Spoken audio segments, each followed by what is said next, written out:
السلام عليكم ورحمة الله وبركاته. قبر سوماليات قبر مركا مروكانا النجا حق النجا بارك الله فيكم اسكو قيمة نوما ورأنا قبر سنجي كذا أقانو دد كذا أقانو كلجر كذا أقانو دقن كذا أقانو قبر مروكيانا كدورا مايو معنا سومالي عد كلا مركا بربردي كرا قبر سوماليات معنا عد كلا بربردي كرا محاد لن يروي بريهان إذن قاطع إذن والي ورقبناها سوماليات haddii markaa qof wanaagsan oo qiimo badan ay arkaan ayaga meherkooda iyo wuxoodii ka tanaazulayaba laakiin adiga ma waxay kula noqotay inay gabadha Soomaaliyeed ay markaa barakallahu fiikum ay markaa awoodin inay markaa ku afkarato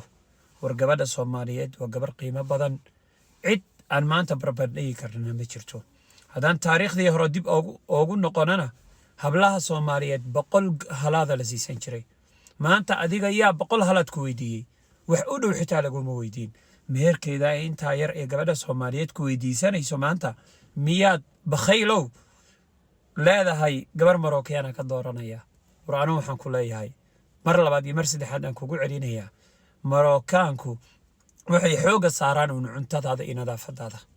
halka gabadha Soomaaliyeedna cuntadaada nadaafadaada iyo ubadkaaga markaad ku dayacdo ay kula korinayso laakiin xaga ha kula korisa ma xuma xitaa ubadka haday taa xitaa koriso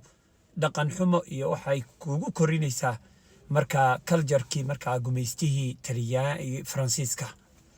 ya ilaa ogow halka Spain iyo France cid baa gumeysatay dhaqamadoodina waa maxay qaawanaan iyo waxa weeyaan haddaba haddaad jeceshahay in gabadhaada marka iyo carruurtada ubadkaaga diin lagu koriyo lagu barbaariyo